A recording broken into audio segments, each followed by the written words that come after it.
Black revolutionaries, distillery owners, Italian fashion retailers, and Motown Grammy winners all share their best stories never before told in any other media outlets on Detroit is Different. Visit DetroitisDifferent.com or download the Detroit is Different app on Apple's App Store or Google's Play Store. All right, we are back in effect in the Detroit is Different podcast studios. And today I have a special episode of Detroit is Different. As people know, this is a community voice, but the community voice kind of comes through me, Kari Frazier. And I have Richard Mack. And Richard's going to share a lot about Proposal P. It's a lot of talk about Proposal P. I actually just got like 3 phone calls last week of people polling and asking me about Proposal P, Rashida Tlaib, and how I feel about Mayor Duggan, and how I feel about Council Member Sheffield, and different things, and what has Mayor Duggan done for the city. And I have a favorable rating for what's going on with the governor. But it was 7 different questions about this Proposal P initiative that people don't know. And the number one thing that we see when we think about Proposal P right now is a bunch of black faces saying they're going to take our money. Take our money. They're going to take our money. The pension. Good old preachers and the good old black folks. Some of these same people, I think, were the same people that said, I'm going to write his name in anyway. But these are Kari Frazier views, and this is definitely going to be one of those political episodes where you're going to definitely get a less unbiased opinion. As you know, I am beyond voting for Proposal P, as this is a direct attack on our voters' rights. That's right. In our say, because the people we elected, the same thing happened around the time of the school board takeover. It's happening right now before our eyes. And we see what happens with the quote unquote better structured government. We've seen Robert Bobb and what Robert Bobb did to Detroit public schools. We saw what Kevin Orr has done illegally to the city of Detroit that still exists right now. We saw what Governor Snyder, the smart nerd that was a murderer and still is a murderer that deserves murderous charges, did to the whole state of Michigan, and especially Flint and even places like Detroit. But right now, we got a Livonian in office in the city of Detroit, and he is the main person and culprit behind this whole concept of Proposal P and voting no on Proposal P. But we talking about voting yes on Proposal P. That's right. People Richard Mack, how you feeling? Man, Kari Frazier, I was grooving to some of your music on the way over here, man. That's what's up. It's an honor and a privilege to be in the podcast with a Detroit's hip hop legend, one of the many. You know, thank you. Yeah, man. So no, I definitely appreciate the opportunity. Yeah, Proposal P. People should vote yes on Proposal P because it brings real solutions to the problems that we're facing here in this city. And so many of them. So many. We can get all into it. And we're going to unpack a lot of this. Detroit is Different has partnered with Riverwise Magazine, where we're doing some different voter education series. And even me, I was not as abreast. Right now, some videos that people can watch where you learn about the roles of mayor, the roles of city council, the roles of the city clerk and board of police commissioners. So like a lot of this stuff is just not known. But before we even get there, I want to just give a short background. This is a different type of Detroit is Different but interview. I usually start like how your family get here and all of that and in depth and neighborhood and stuff. But your background into this especially puts you on the commissioners. Why did you decide to be on one of the commissioners for the city charter? Yeah, so I'm a labor and employment lawyer by trade. Okay. I've been doing that since, man, I'm getting old, dude. 1998. Okay. So, you know, I grew up, born here, over in northwest side of Detroit. Went to school, came back, went to Wayne Law School, and you know, just been representing city workers, representing unions, representing working people. You know, that's kind of the mantra at the firm I'm at. We represent workers and workers' rights. That's kind of, we never do stuff on the corporate side. Never, ever, ever.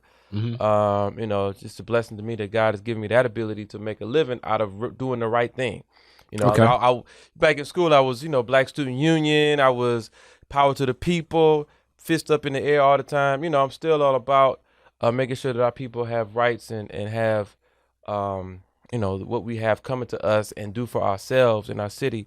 So that kind of translated into doing work for the people in my profession. And then that led to the Charter Commission as the whole concept of city charter. This is so funny. A lot of the discussion really started picking up around the time that Mayor Kilpatrick was going to be, in a lot of ways, ousted out of office and leave. And people were saying, like, what's in the charter? What should happen? What happens? Who's going to be mayor? How are things going to happen? And this all sparked a big discussion about changing the Detroit City Charter. And I remember some of the first discussions. So like we're looking at like 2000 and maybe like 2010. So we remember some of that first body. Attorney Tanya Phillips and many other Janice members. Ford, John Johnson. We actually met with a lot of them as we had after the election. And so actually during that charter, I was the subject matter expert on labor and employment issues. And so I was pushing for union rights, making sure that we had certain specific provisions in the charter. They were trying to take them out. The Mayor Bing administration at the time was trying to take them out. I said, I was pushing back, saying, no, workers, this is still a union town. Yeah. No mistake about it. This is a town that is caring about workers, blue collar rights. That's what we should be about. And so we kept it in. And so, I decided, well, I've sued under the charter. I've represented workers, went to court using the charter. I might as well be one of the people who helped rewrite it. And what's so unique, we share mutual, like one of your best friends is somebody I've worked with, Rick Bruce, IBEW. And I remember I'm at this event. It may even been Attorney Perkins Gala. And you said, I'm about to run for Charter Commission. I'm like, you about to run for Charter Commission? I'm like, for real? What triggered you to run for Charter Commission? Because, I mean, in the grand scheme of things, you as an attorney, had some experience with doing things, moving, kind of like in the mix, and you're like, okay, I'm in this calling, especially being that a lot of people, it looked like some members that looked at what Charter Commission was as like a gateway to get more politically involved and like maybe say like, okay, I can go Charter Commission and end up on council, then state rep or whatever, but you weren't necessarily, that wasn't the calling for it. What was the lead in for you to being on Charter? Literally, it was just I felt that it was an extension of the work I do, with the firm. Already with the labor. Yeah, I mean, I'm always pushing for workers' rights, union rights. And so I wanted to make sure that our charter reflected those rights. It reflected the rights of average everyday workers, man. I mean, people are getting up being exploited. People are going to work and they're not being properly trained. They're being forced to do work, which by state law they cannot do because they don't have the right license. They're not being given workers' comp protections and other insurance so that when they get injured, they don't get wages, they don't get medical insurance. I mean, people are being exploited day by day, and frankly, I just got sick of it. And so I figured that maybe there's some things we can do in our city constitution, which is the charter, to make sure that stops. So with that being said, let me get a little bit civics 101. And like I always used to tell a great friend of the family, almost like a godmother, attorney Sharon McPhail,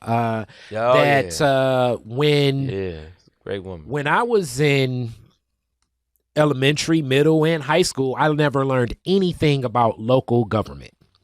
I only learned a little bit about government. You learn the Constitution and the making of it, but even in the college, most of what I learned about city government was taught to me through like hearsay or different things people would say. And then it's like, all right, so let me go on and sit and read the city charter to learn the roles and the responsibilities of what different people do. And we did a whole video series on this. As people know, the partnership between Riverwise and Detroit is different. And one of the first things that will blaringly strike out in most people's mind if you read the city charter. So you have a city charter and a city code.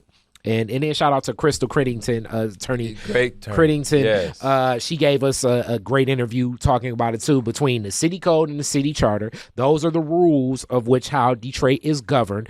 But the mayor has a lot of powers and control. This is a heavy mayoral town. And so there are three different ways and structures of government as known that the state of Michigan will sanction a municipality or whatever that may be. So it could be like a city or town or village or whatever. So to be a city, you can have a heavy mayor system, meaning like the mayor, and that's what we have here. There there are dozens of departments in the city of Detroit. And the department means this person is appointed and paid for. Right. The city council will approve this person being paid, but at the same time, they don't have any say over who's going to run it, how they're selected, or anything. They can just say yay or nay, which is an interesting point of view and perspective, because it may be like yes with a, I'm going to add a point like Joanne Watson used to always do, but it's still never taken into consideration because the true powers lie with the mayor for all department decisions. So everything we see that we see within city is truly a mayoral thing. The other structure is kind of to have like a city manager. Right. A city manager would be appointed probably by the council and the mayor and the leader of the council. So like the president of the council kind of would have some of the parliamentary duties and lead many of the discussions. And that is a system that could work.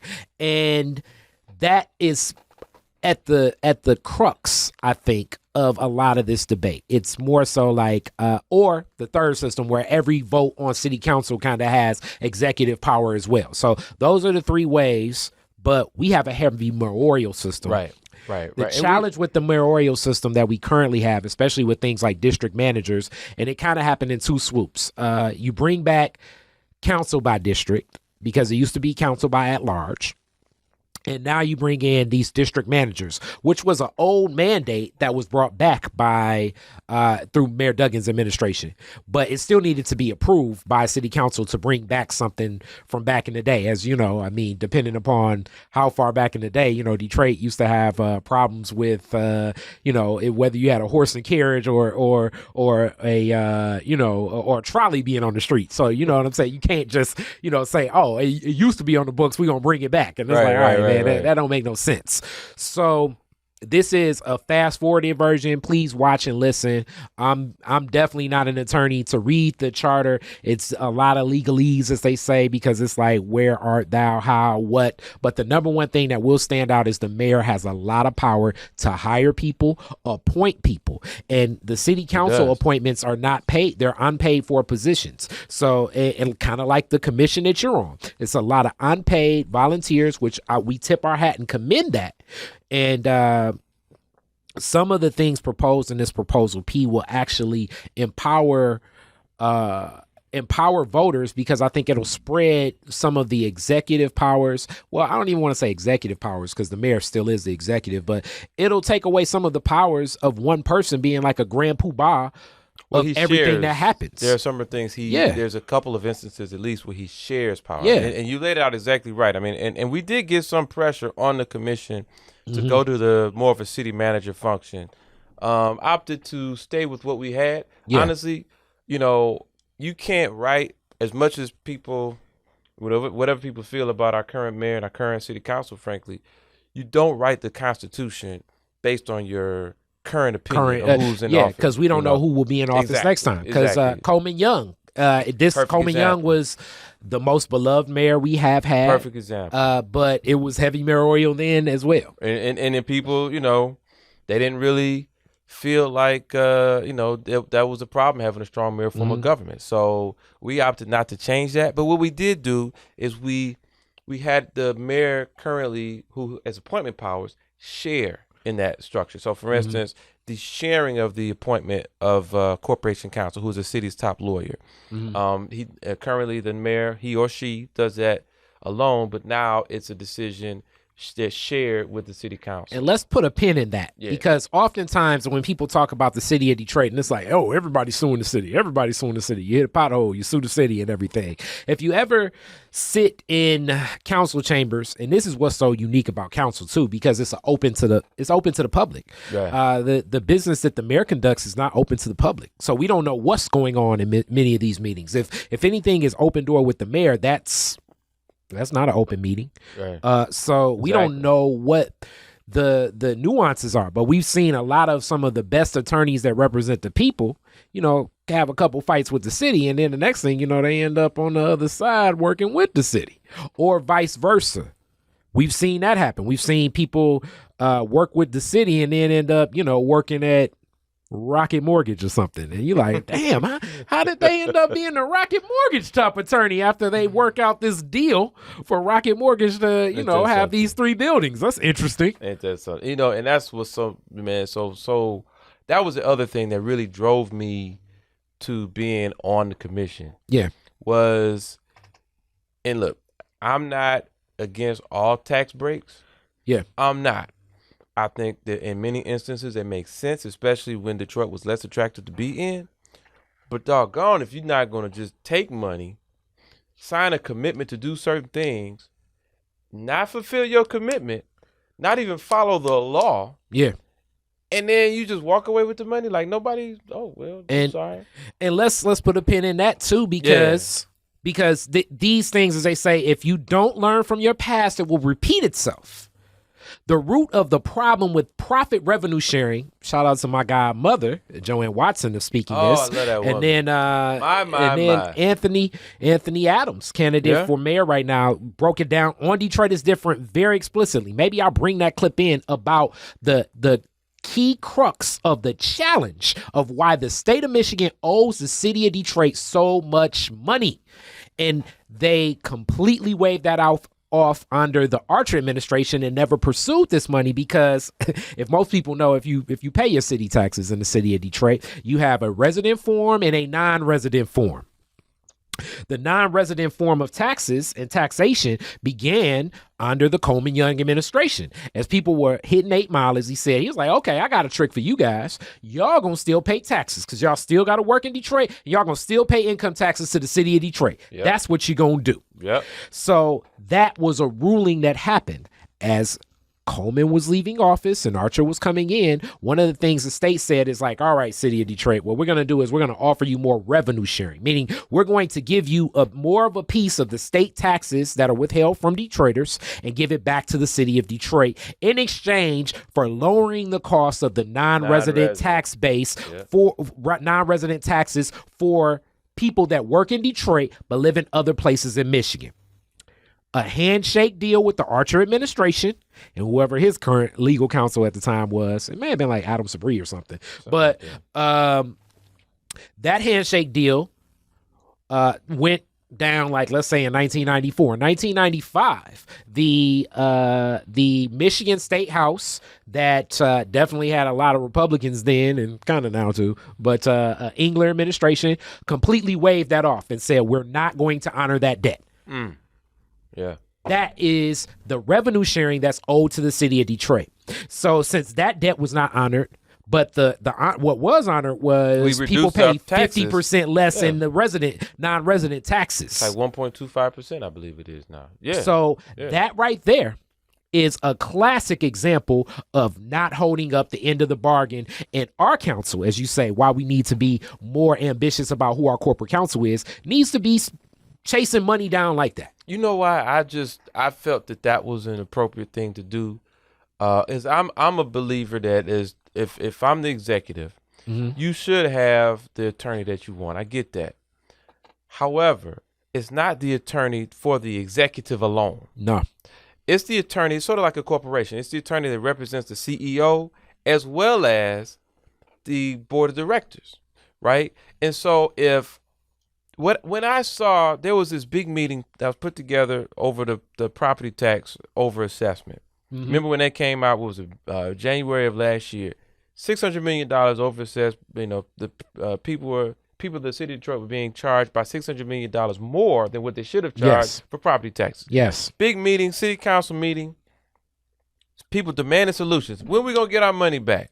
And this is another one of those things like pinning this. Yeah. This is another classic example where the open meeting is held to the city council. So the city council is taking the grunt of the frustrations of the citizens. Where's my money? Where's my money? Exactly. Whereas the mayor, which holds no more open meetings unless it's called upon, which is usually special invite or, led obviously through, if I can call an open meeting, I'm gonna do it on my own terms. You know what I'm saying? It's like basically it's playing basketball in your backyard. Yeah, that's out of bounds. So what you talking about? Right. That little crack right there, you don't see the crack? Come on, you can't get past the crack. So this is another classic example. And those frustrations are brought to city council and they have no executive power. Right. So when people are complaining, saying, you got to do something about this, you got to do something about this, they're complaining, and then it's like all they really get, they're like a glorified citizen. That's all they can do is complain. And so, but what disturbed me, and again, this is not a knock on any particular person, but our corporation counsel was at this meeting. What disturbed me is he stood in front of those city council persons and in front of the several hundred people in the audience. And he was being asked, what solutions can you present that people can get our money back? Now, had he been acting as the attorney for the people, for the corporation, he's corporate counsel, not mayor counsel, corporate counsel. Yeah. You would have thought it would have been incumbent on him to say, well, wait a minute, let me see if there's a solution that we can get everybody their money back, a piece of it back, something. I mean, every candidate I've interviewed for mayor, and let's go even a step further. Every person on the street I interview gives the common solutions, just like the solution in Flint. The solution in Flint is to dig up all the pipes, put in new pipes, and let that be. That will cost billions of dollars in a tax base that the state of Michigan does not see favorably. Right. That's why they don't do it. The solution to this is to give people money back and then give them options to live in whatever the fair market value of those homes are. I kind of don't also like that story because it only went back to like 2008, which it neglects so many of the black folks that have lost their home. 2008, when I really think about Detroit, it's kind of like the uptick in when gentrification started. So it kind of further... In me, this is the racial dynamic of this. Sure. It further insulates and supports the fact that white people are going to be given justice for stuff that black people have suffered through for years. And lost. And so this lawyer, the corporation counsel, decides, instead of looking at solutions that the people would have benefited from, he simply puppeted the same thing that the executive branch had been saying, which was... We're sorry you lost your homes. We're sorry you paid $3,800 on average. On average, $3,800 more in taxes that Detroiters have paid. 92% of Detroiters paid that much more on average. We're sorry that you had that, but the money's been spent. We can't give it back.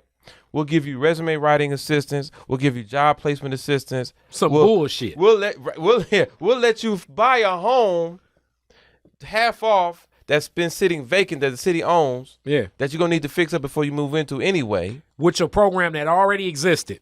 Which, if I had thousands of dollars laying around, I would have kept my current home, even though I was being charged too much, instead of going to buy some new home, which I got to fix up before I can move in. Yes. So, to see that corporation counsel simply puppet what the mayor was saying, instead of coming up with solutions that the people could have benefited from, that's where I thought, wow, it would be great to have a corporation counsel who's answerable to not just the executive branch, but also to the city council. And then that shares in the powers. Yes, the shared powers.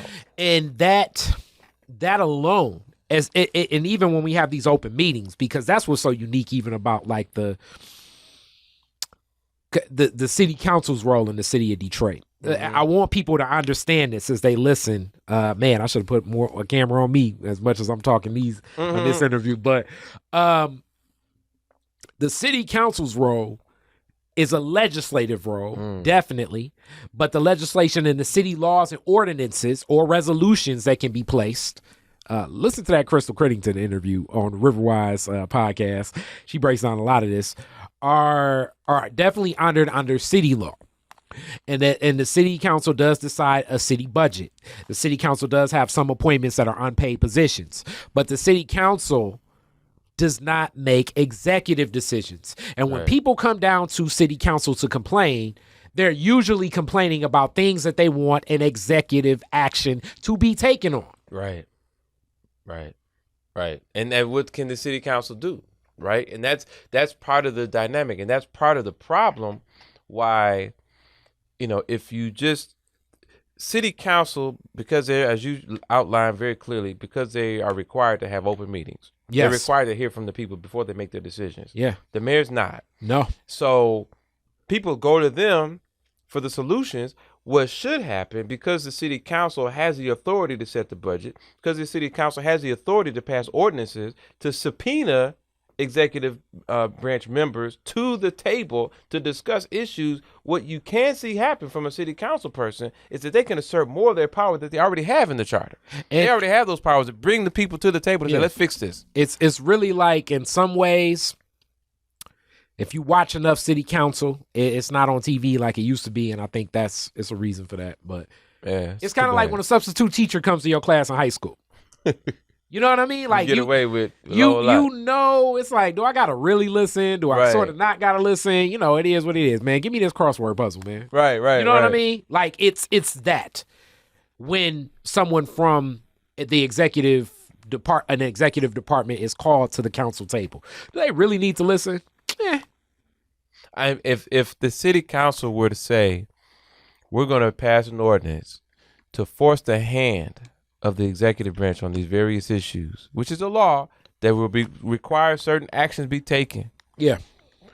Then, guess what? They're going to listen. And that's but that's not really a function of, I mean, that's obviously not something we could do within the charter, but certainly I implore our city council persons to take more of their authority that they do have and make some things happen. And even doing that, and see, this is why the more of those powers are already needed to be shared, because it is a nine-member body where you're going to need to have the 5 votes, you know. And we clearly see, and I'm going to just explicitly say it, I'm going politically. One of the biggest supporters of Gabe Leland was Mayor Duggan and the Mayor Duggan's administration. If you look at every initiative that Mayor Duggan moved forward, Gabe Leland was line and step right there with it. You know, so when we look at his actions and the way he makes decisions, Gabe Leland, and he should be incarcerated. That's another one of those things I don't like. He should be incarcerated for what he did. In probation, He should be incarcerated for what he did. You know, it's people of the ilk of the character in that office that have been wooed by the executive administration, you know, because everything may not even necessarily be Mayor Duggan, but some members of it that are not in the best interest of the citizens of the city of Detroit. And if it already were a mandate where the powers were shared, it at least gives us other points of contact to get in, to be heard, to be represented, you know, and be present in the process politically. And that's whether we choose or not choose. Yeah. But at the same time, I still want the action to be present where we can be there. And that's what Proposal P, which really even this, I also want to unpack how this Proposal P even got on the ballot, which I also think is another classic example of how the state of Michigan has stepped into Detroit politics. Yeah. Because this shouldn't even be on the ballot, because the charter should just move forward. And you know what you just said, one of the most exciting things for me about Proposal P is what you just went over. Taking citizens, putting them into government, getting them involved in the process of government operations in a more formalized way. Now, politicians ain't used to that. They used to come into our churches every 4 years, come to our union meetings. No. You know, hey, well, I want you to vote, come to our block clubs, whatever. And then listening to us, acting like they're hearing us, whatever. Some of them do. I'm sure some of them don't. And then they go off and do what they got to do. That's what they're used to hearing. They're used to our participation being on the voting booth. But what we do with Proposal P is we create volunteer commissions. They're volunteer because, you know, it's going to cost so much money. That's all been debunked by a PhD economist. But, you know, in fact, one of the council members asked the city when they came up with that report, how is it that you costing so much money for volunteer commissions? You ain't paying them nothing, you know? So these people sit on commissions for disability rights, immigration rights, small business council, reparations. We have a reparations task force in this charter that we have where the citizens will study the issue of reparations and come up with tangible solutions. The environment, water, transportation. I mean, it's important to have Jane Q. Public of our city being nominated and appointed by city council to these commissions the public broadband, man. Yeah. Wow. How many children have had to learn at home during a pandemic with no internet? Yeah. When your smartphone minutes ran out, that's when your internet ran out. Mm-hmm. And that's it. And why not have the people suffering from these problems sit on a commission, be able to hold meetings and decide, let's look at best practices. Let's look at what's being done across the country. Let's look at grant funding that may be available. Let's look at these other avenues that we can tap into to bring public broadband to the city so that every Detroiter has Wi-Fi. Yeah. Why can't we have citizens, and that's what some of the people say, oh, well, that's not for them. That's for the legislative branch. Well, I'm sorry. No knock on them, but they ain't got to it yet to where we need it to be. And then also it gives, like we say, by having more people involved that are the same way you served as a subject matter expert.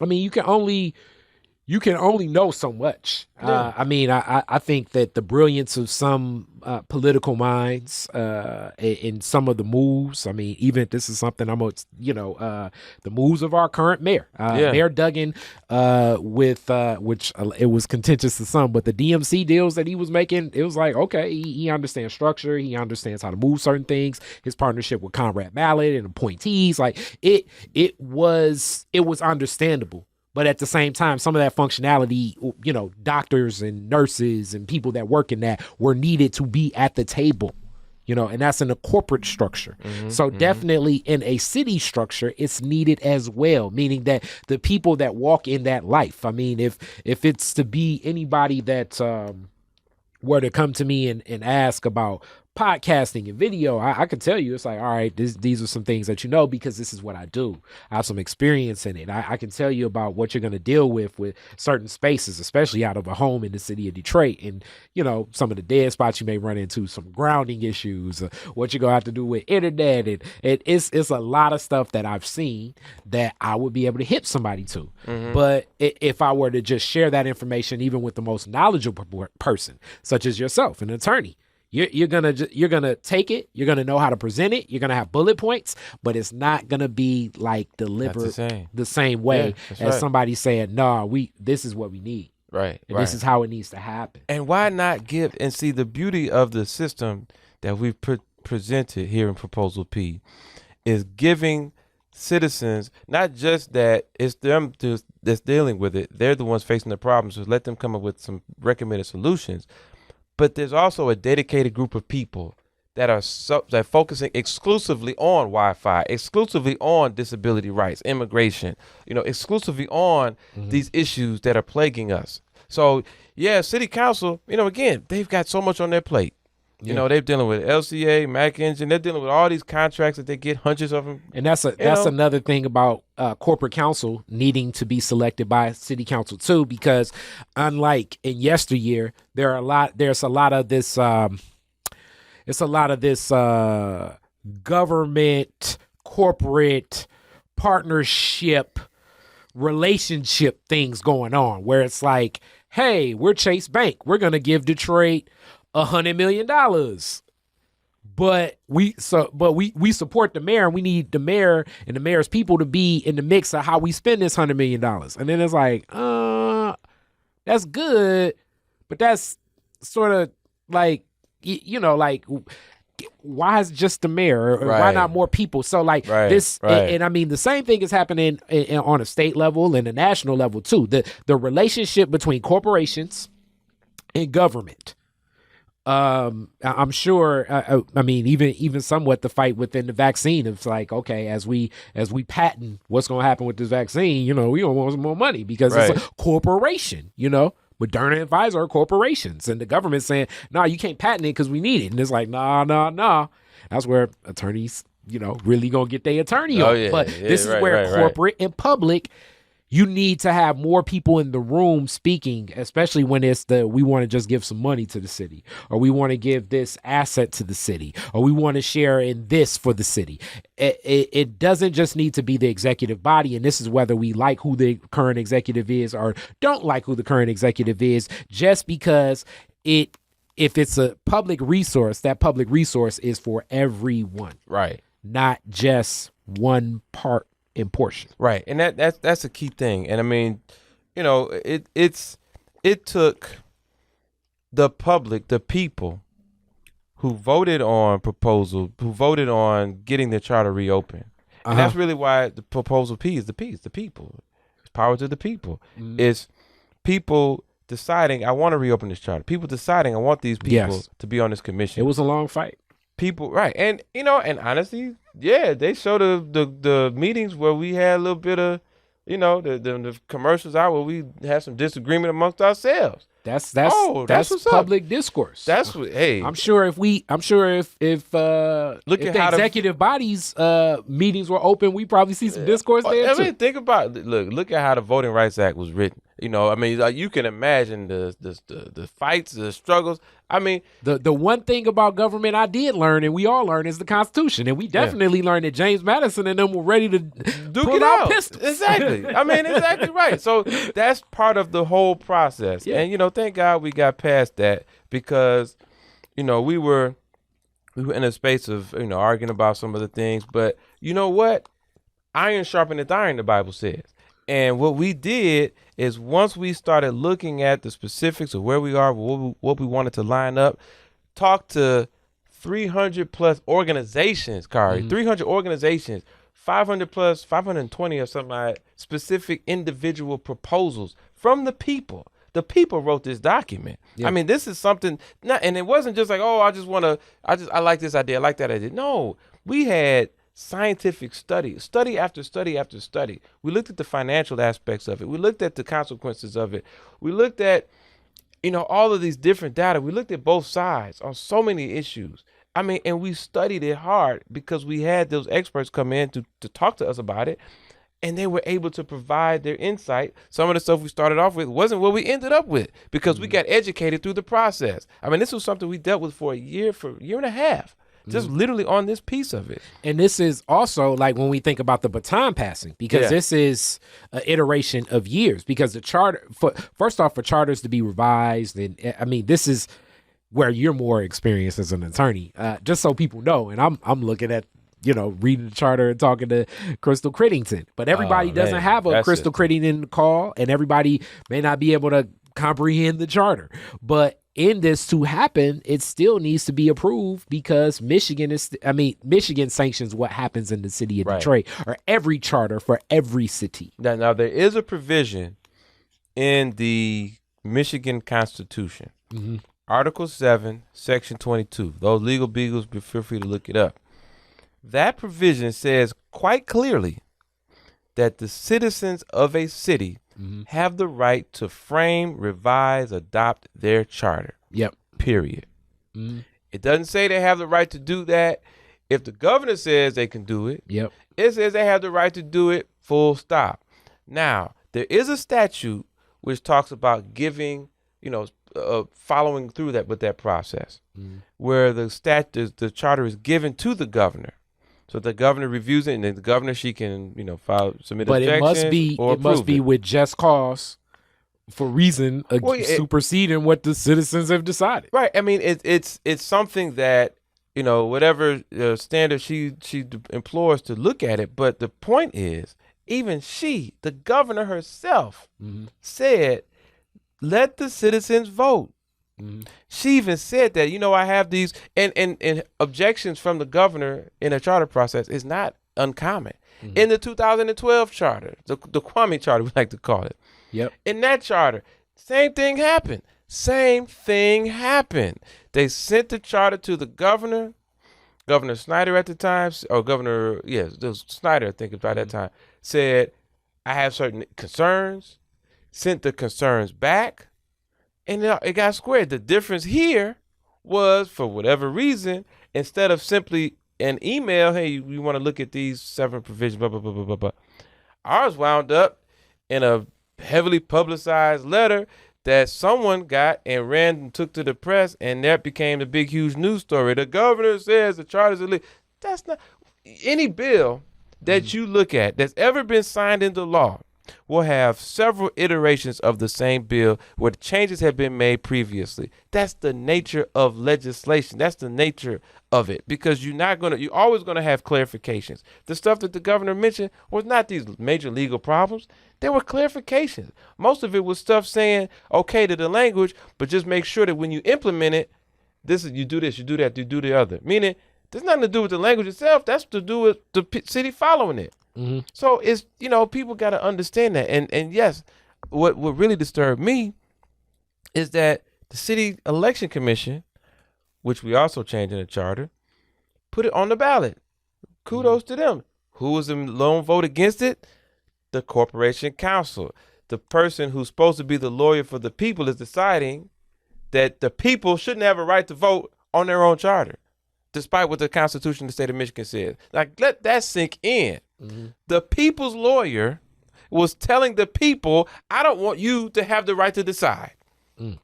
I mean, that's the kind of problem that we run into when you don't make a fundamental change. When you don't take away power, you share power in that one respect.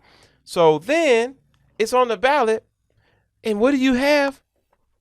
You have the same civil rights leaders, one of them being our brother Horace Sheffield, and some of the others who are on the pension system and just leaders in the community, 4 of them in particular, the same people who will criticize Republicans in Florida and Georgia for suppressing the vote, the same people who will criticize Republicans in Lansing for the 39 bills that they put to suppress the vote, to vote, to keep black and brown people from the polls, those same people go to court and say, I don't want Detroiters to vote.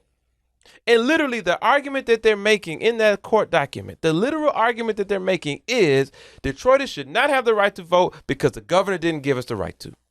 Mm. Now think about how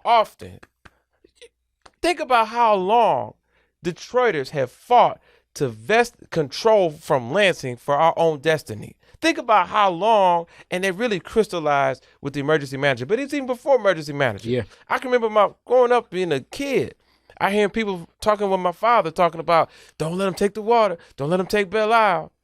Don't let them take, that's our treasure here. Lansing gonna come and get that. Don't let them take everything they did take. Right, exactly.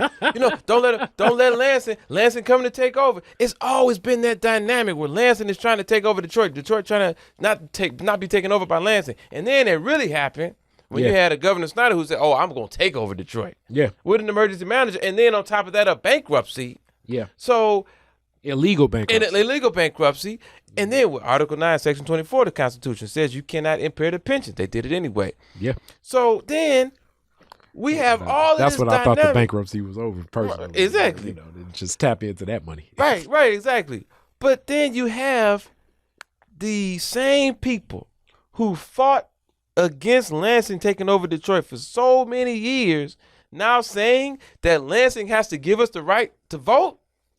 Yeah, that don't make no sense. I'm sorry. I've definitely seen certain issues that Reverend Sheffield has definitely stood on the opposite side of many issues that I've stood for that I think will help citizens of Detroit many a time.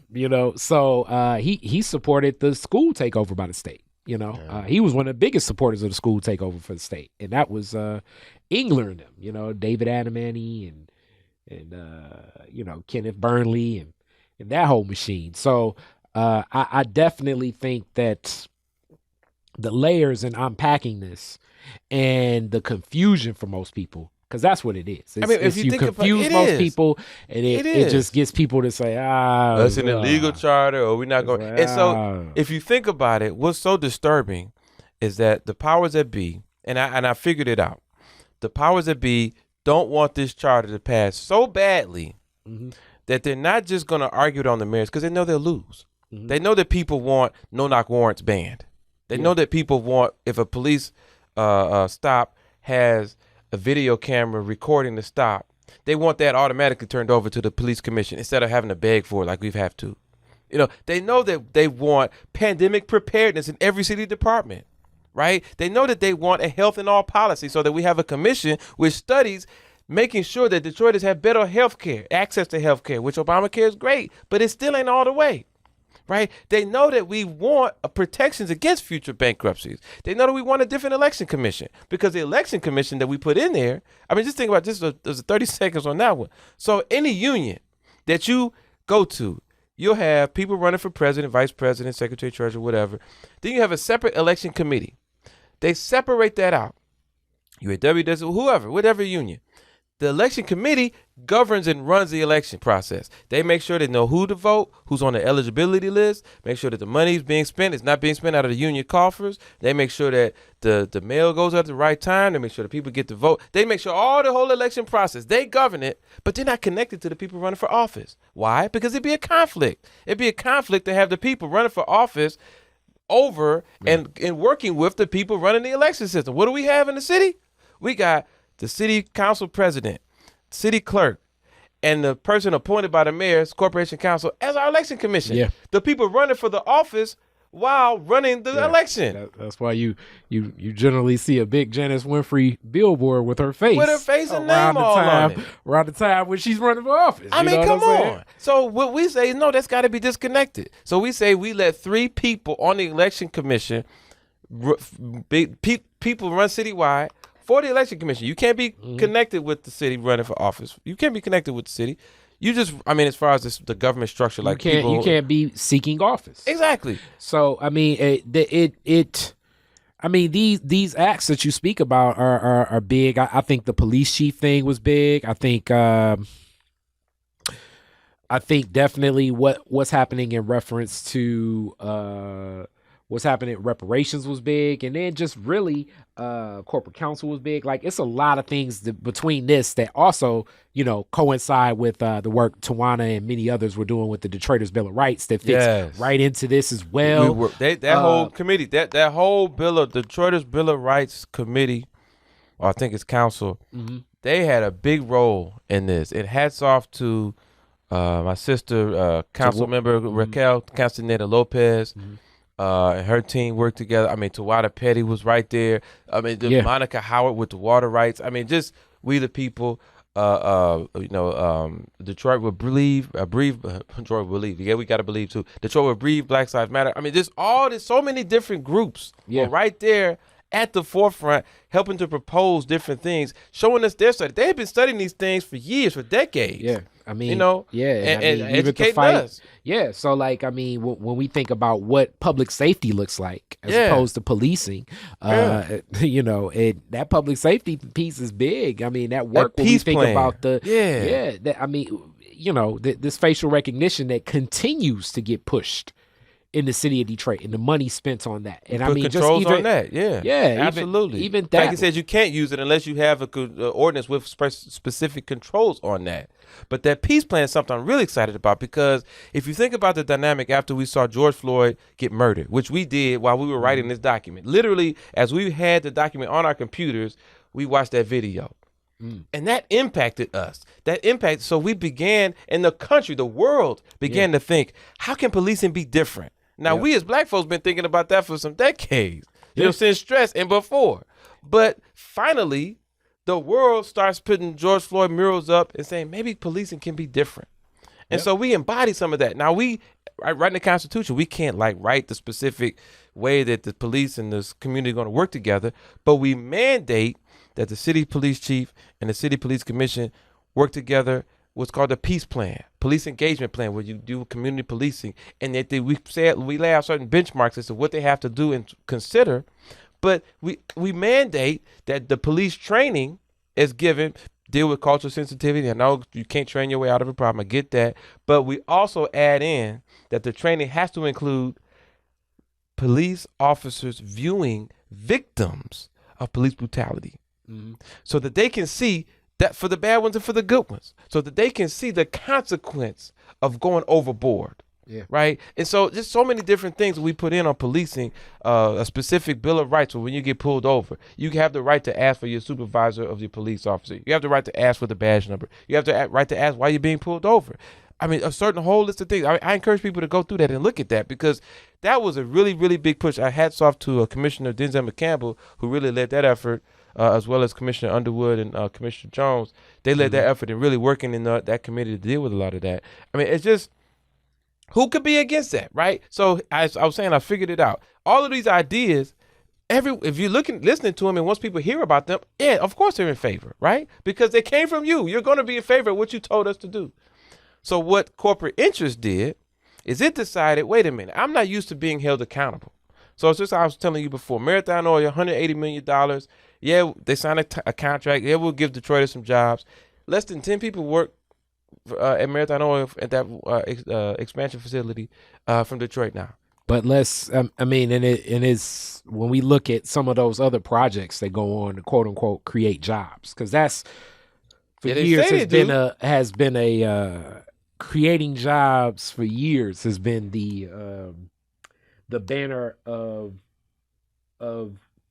Detroiters giving up our assets, and the job creation, as we see, is not coming to life. I mean, I'm keeping a strong eye on what happened with the whole Chrysler project over there on Jefferson, because it looks to be pretty slow. And I mean, we usually hear the same discussion points, like, you know, jobs can't be created because people smoke too much weed and they can't pass the drugs. I'm just telling you, this is the argument. Usually they're not ready to get jobs. These people don't want to work. That's usually the argument. And I think that that's even racially biased, because, you know, when you look at some of the drugs that are being used by some of, I guess, our construction workers, like the pills, and this whole opioid crisis was going on right before our eyes, but that's not the drugs that are being tested for. You know what I'm saying? So I think when we unpack the way that we as a black city have so many assets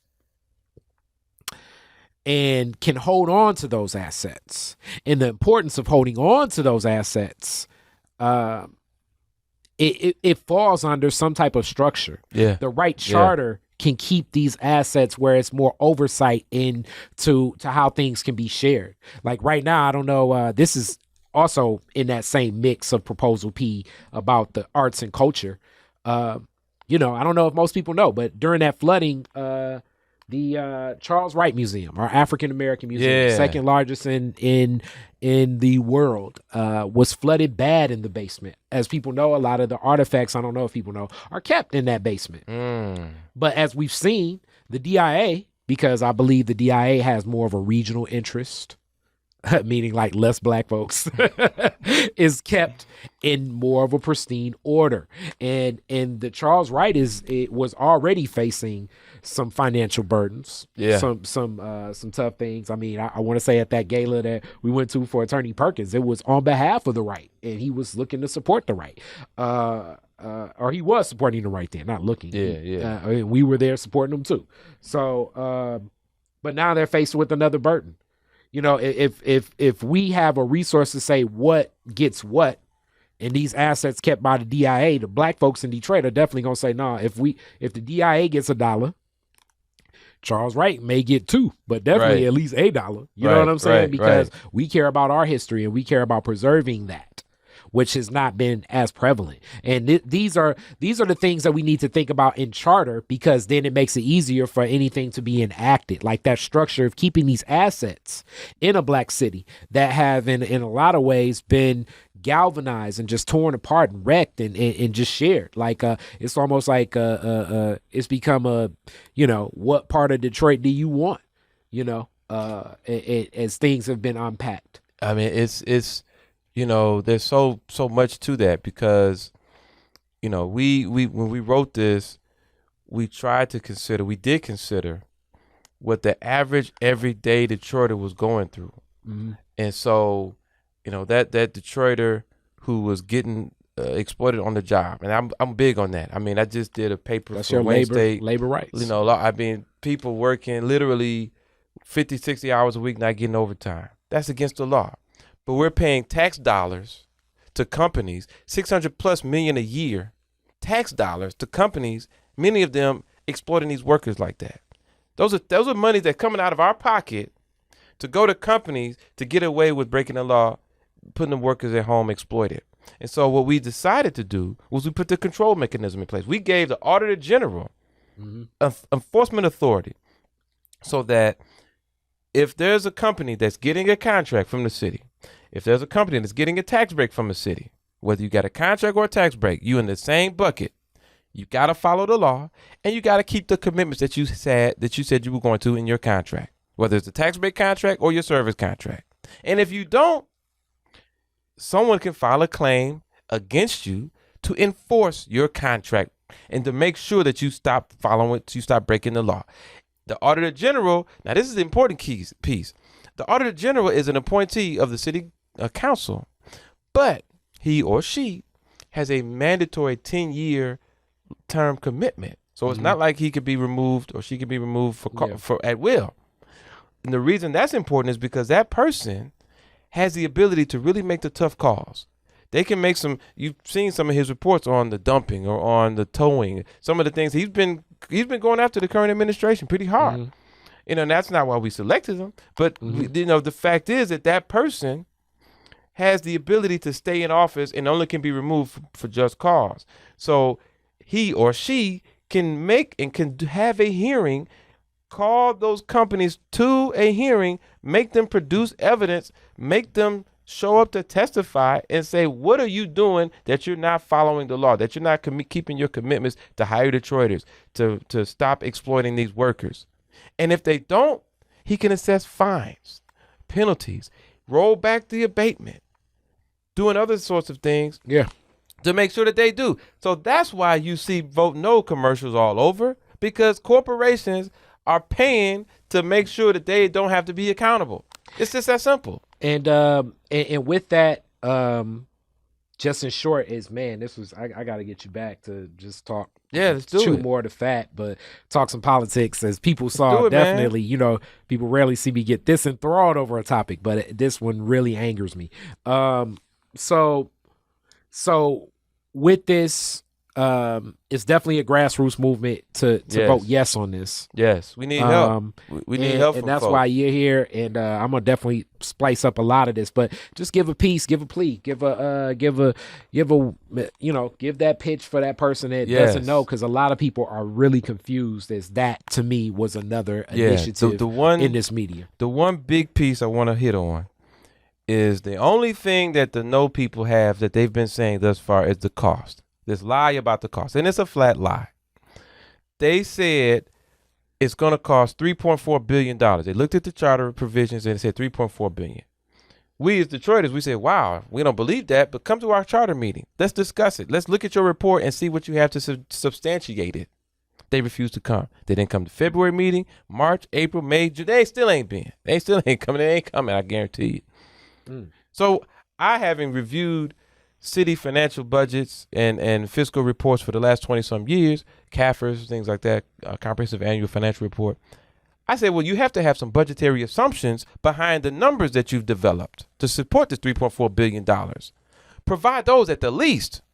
Refuse to provide it. So we said, well, okay, we're going to have to get an independent expert. So we hired an independent expert, MSU professor, Dale Bellman, PhD economist, brilliant person. He's been here to reviewing city financial analyses and documents, fiscal reports in the past for the city of Detroit. And he looked at it and said, there's nothing to this. It's nowhere near $3.4 billion. It's unsubstantiated. It's grossly exaggerated. It's unsupported by the data. So we have in our Facebook page, I encourage people to look at it, vote yes on Proposal P. Go to Facebook. You can do our website is www.yesonpeoplescharter.com.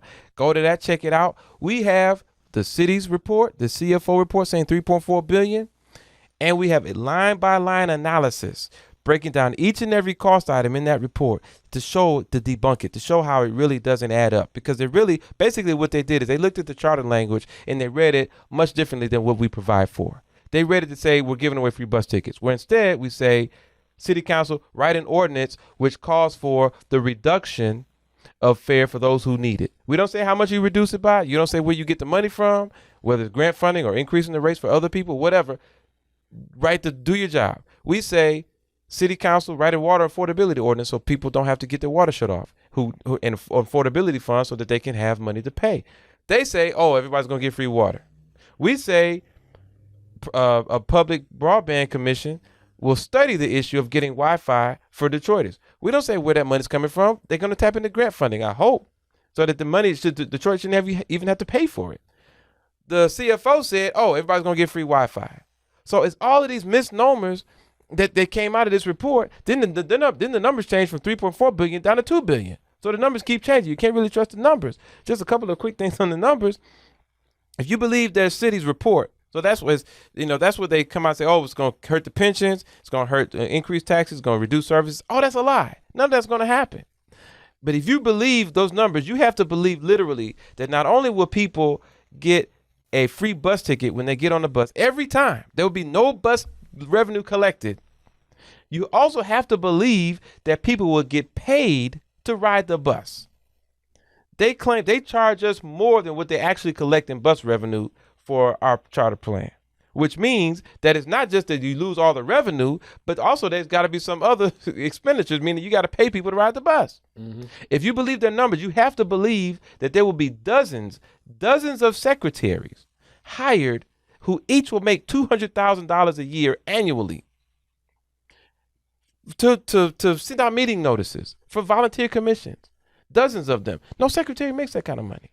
Mm-hmm. If you believe that, you have to believe that they're going to be 42,000. This one really got me. 42,000 students, teenagers, hired by the city of Detroit each summer.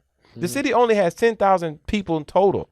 The city has a program that's privately run where private industry hires 8,000 teens. We don't even get any to 10,000 teens in that. And that's hundreds of companies. The city can't afford and doesn't have the space to hire 42,000 students. I asked the CFO, I said, where'd that number come from? He said, oh, I think that's the census. So what they literally did is they took a charter provision which only says that there should be a youth program for the summer where each department hires youth. So if they hire one, there's 16 departments. Each department hire one. That's 16 kids. $1,500 a person for the summer, $24,000. Okay, we'll eat that. Instead, they say 42,000 students hired. Where'd the 42,000 come from? Every single solitary teen in the city of Detroit between the ages of 14 and 18 gets a job with the city. Every single teen. That's our assumption. That's a budgetary assumption. And so because of that, if every single teen gets a job, $1,500 per teen, $63 million they claim that program is going to cost. That's the logic, the falsehood in their logic that they have when they presented those numbers. I even asked the CFO, I said, wait a minute, is this how you normally put together your annual budget? Because I've been looking at these for 20 some years. He said, no, this was not done in a normal budgetary methodology. So what you're admitting to me, sir, is that you're telling people this is what it's going to cost, but you're admitting that your numbers were not prepared in the same way that you add up costs usually. Yeah. So why don't you publish that? Why don't you tell people that instead of lying to these pensioners, telling them that it's somehow going to hurt their pension? When, by the way, their pension comes out of a separate account altogether. And by the way, their pension is protected, Article 9 of the state constitution. It cannot be impaired. So we cannot, if we wanted to, the state law prohibits us from taking away their pensions. And me, as a lawyer for the pensioners and the city workers through the bankruptcy, many of them, I would not sign my name to anything that would take away the rights of pensioners. I simply wouldn't do it. We enhance the rights of pensioners. So people ought to look at the Vote Yes on Proposal P, look at the Facebook page, yesonpeoplescharter.com, look at the website, educate yourself. All these commercials, all these are just flat lies. And then please reach out to us. yesonpeoplescharter@gmail.com. yesonpeoplescharter@gmail.com. We need volunteers. We need phone bankers. We need people who are going to walk the streets. We need people who work the polls on election day. We need money. We need to raise some money. We got an Act Blue account. Hit me up. We'd love to, have your donation. This is a critical time, folks. This is the time when the people have to take a stand. But I must say, as I conclude, I've not seen political experts and pundits will say they've not seen anything like this in decades. I mean, it's more money being spent on the campaign for No on P than I've seen in a long time. I actually see more No on P commercials than I saw Biden commercials around here. It's every time I stream on Hulu, sometimes I watch on demand on Xfinity. I consume a lot of media all over YouTube. It's all over, even like with Spotify ads. When I go I have premium stuff, but then sometimes I like to go non-premium just to see what ads are running. Every time I turn my head, it's a no on P commercial. But you know what that does? These discussions which are more confusing, which my dad always says, where like you get the person that knows less to argue a person that just knows more of the sophistry, like the argument of like knowing how to like talk around the issue. You know what I'm saying? It's I've never seen a campaign. But what this is doing, I've never seen a campaign against a charter provision like this. But I've also never seen, and political pundits will say also, and they've told me, they've not seen a groundswell of support that has built around this. I mean, literally, Kari, you show up to these rallies, that these press conferences, and you'll see 15 different flyers that this block club and that organization and this church, they put together. Lawn signs. We showed up at one of our events one Saturday to canvass the neighborhood. People rolled up with 75 lawn signs. And where'd you come? We just went to the local store and printed them up. T-shirts. Oh, where'd you get that? This T-shirt. Oh yeah, we just designed it. My sister got some in the Bay. I mean, it's fascinating to see how people are galvanizing in the different ways. I mean, so you're going to see different flyers. You're going to see different lawn signs, but the message is all the same. Vote yes on Proposal P. Yes, definitely. Vote yes on P. And this is bigger than, like I say, it's bigger than who's in office now, but it's just about sharing the power so we have more say as citizens. Yeah. And these are great initiatives that will only empower a city. And arguments can be made where it's like, okay, what if the wrong people end up on these commissions and da. You can give those arguments. But with those arguments, we still would rather have a person in that place. Right. Sort of like some of the arguments against like, well, I don't like the school board or I don't like the city council. It's like we still need that. And you'll have the ability to go. Those people need to be there. That and body needs to exist. You can go to city council, and that's the important thing. When these commissions make these recommendations on whatever the issues, small business council, they know best they can go to say, hey, city government, this is what we as a small business need to survive. Let's put these things in place. Now, the city government may decide not to do it. We don't take over the strongman form of government, so the elected leaders still have the right to say yes or no. Yeah. But if you are going to take a commission which has been studying specifically for months and years a specific issue, they present their findings to you, and you may have studied it for a few minutes the night before, and you vote no on that, that's the power of the people showing up right there. Where you can go to that council meeting and say, hey, why haven't you discussed and decided on these specific recommendations? Yeah. So that is power in that. And that's why we say, ask not what your city can do for you, but what you can do for your city. Get on a commission, get on a volunteer board, and serve and help make this city better. It's powerful. So with that piece, you definitely gave some gems. I've already voted yes. I'm gonna drop off my absentee ballot. For everybody that knows, I always go, just so that most people know, I always go over on West Grand Boulevard at the elections office and I pick up an early ballot and I vote. That's what I do as Kari Frazier. You can do it too. The minute that definitely. The absentee ballots go out, you can go down there and you can get a ballot, even for the presidential election. Yeah. It's like, people vote. It's like you can go walk in, get an absentee ballot. You can do it right there and then give it back to them. Right. I go over Northwest all the time. I take my son, he's 13. Mm-hmm. I actually let him, I probably shouldn't say this, I let him fill out the circles, because, I encourage you, teach them. But get their vote early. You should not wait till election day to vote. And just go ahead and knock it out. And most people know me, when it comes to some of the federal issues, it's like, I don't know about federal politics, but local politics, I'm all in on. Oh yeah, very abreast to it. And we need to pay more attention. And I've learned more, and that's why I'm going to keep building with Riverwise. This is something that I'm gonna let people know, even though I don't know if Riverwise is gonna stamp this one because it's real biased. Because I definitely am hard yes on P, and I'm not even going. I mean, I guess I would entertain the person saying no on P just for laughs and giggles of what was the even motivation of you even feeling that. Right. But at this point, I'm all yes on P. We all need to be yes on P. Even those of us that know people in Detroit that don't live in Detroit, those people, make sure that they get yes on P. Go this to the is Facebook something that's page. big. Yeah, go to like and share them. Every person listening should send the Facebook page to as many voters in Detroit as you can. It has all that data on there, all the information. It's got some real slick videos on it. It's got some not so slick videos that I cut with my phone. Just go on there, check it out. We got a lot of information. So we got commercials coming out. I think Rashida Tlaib's going to hit with a commercial coming out soon. Raquel Castaneda Lopez, waiting on some others. We're doing this thing. We're doing it. So thank you, my brother. Appreciate you, man. Thank you. Peace. All right. Detroit is Different is where you get information, artistry, history, music, and even comedy. Detroit is Different, a home for the culture of Detroit. Visit online at DetroitisDifferent.com today.